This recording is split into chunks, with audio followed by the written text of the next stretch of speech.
Hey guys, so I was requested to make a chibi tutorial and I figured I'd give it a shot. I'll try to cover a variety of things since I know this topic has been fairly beaten to death.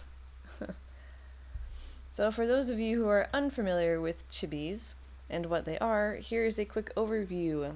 The word chibi comes from Japan and is slang for short person or small child. It's often a deformed version of the original content, usually with a much larger head in proportion to the body, as well as much larger eyes. Expressions and poses are often exaggerated. As a quick example, here is the character Elsa from Disney's movie Frozen, and to the right is my chibified version of her. Hope that helps you get the general idea down. While not always, chibis tend to be less detailed than their original counterparts. Koge Donbo's a comic artist in Japan. Chibis are a great example of oversimplified designs.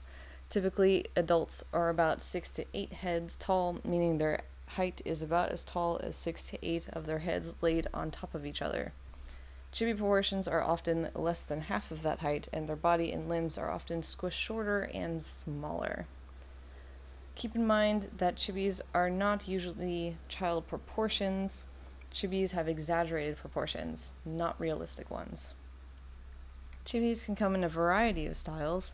I have quite a few myself, as laid out here.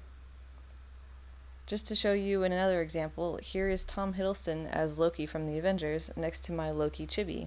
While this drawing seems quite normal in size, you can still tell the head is much larger than it should be, making it have that chibi look.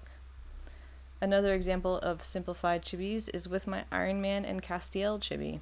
They are clearly much less detailed than their counterparts, but still contain the unique characteristics of the original, making them recognizable.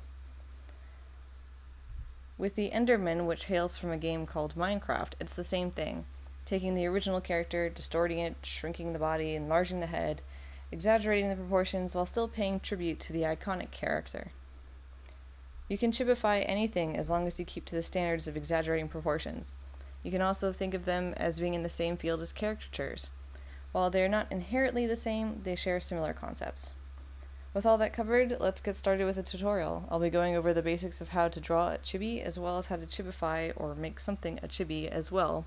The more you know of basic anatomy or of whatever you're drawing, the easier it will be to make a chibi, and the easier it will be to have a wider range of stylized chibis. So here is my test subject, Korra, from Nickelodeon's Avatar: The Legend of Korra. I'll be drawing her in the same style as my Elsa chibi. You're welcome to use the same image to follow along. The end goal is to make a chibified version of this official drawing of Korra, so while I'm making my chibi, I need to be mindful of the pose and the style I choose. So, let's get started. I'll start with a circle for the head, making it rather large.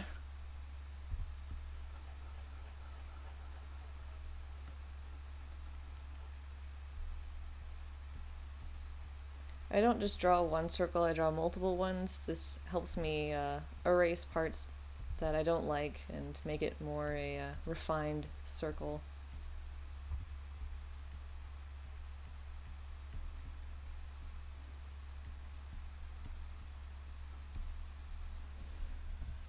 Okie dokie. So then I'll use guidelines to help me figure out where things will be going. So I pretty much just do a stick figure type thing.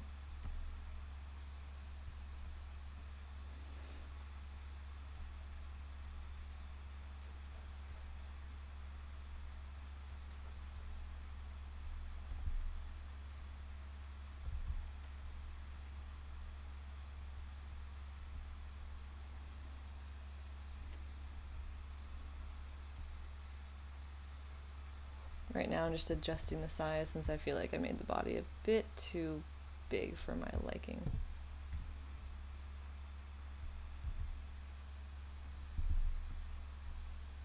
Okay, then I'll start building up the proportions, remembering that they're smaller, more defined, but still keeping true to the original image.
Now that we have the body down, we need to look at what are some defining characteristics of Korra.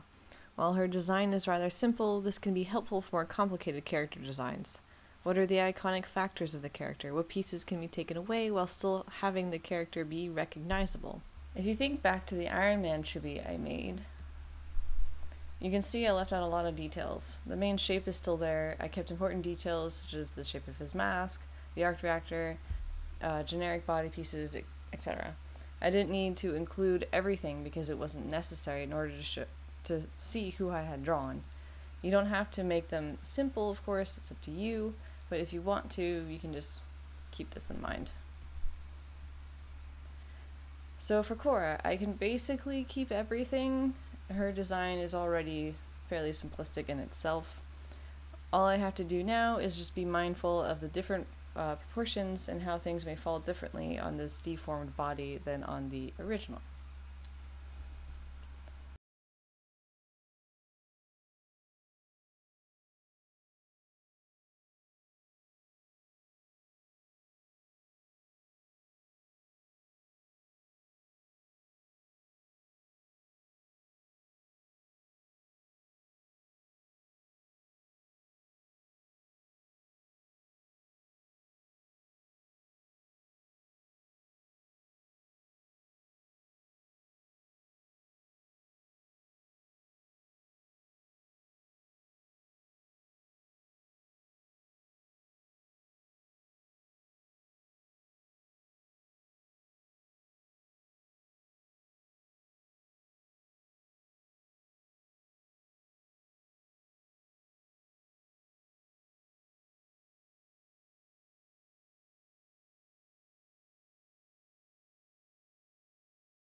Coming down to the wire here, just the face left.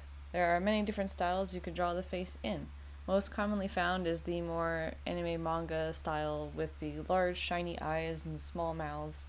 Depending on the artist, there may or may not even be a nose.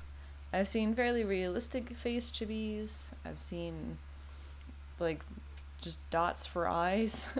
It kind of varies with everybody and it all depends on the look you're going for. But for this style specifically, I tend to stick to the large shiny eyes and usually heavy on eyelashes too, particularly the upper eyelashes.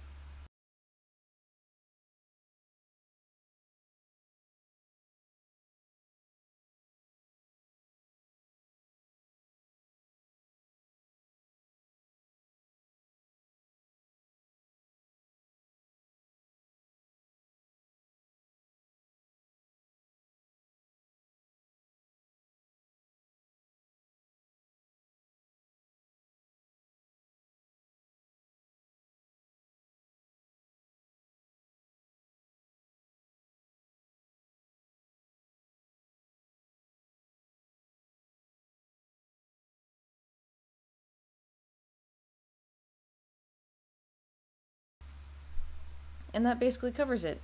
A great way to practice chibi drawing would be to find some photo resources of whatever you want to chibify and keep it simple. Just get the bare bones down and don't worry about the details. Try as many times as you'd like, the more the better, obviously. You can even try different styles, observe other people's styles, practice those, try and just get a feel of other people's work, how they do it, and you'll eventually figure out a way to do it your own way. So just change things up, experiment, find a look you like. If you have any questions, feel free to ask in the comments below and I'll try my best to answer them. Hope this helped. Feel free to watch the rest of this video as I finish it, and I'll see you guys next time. Bye!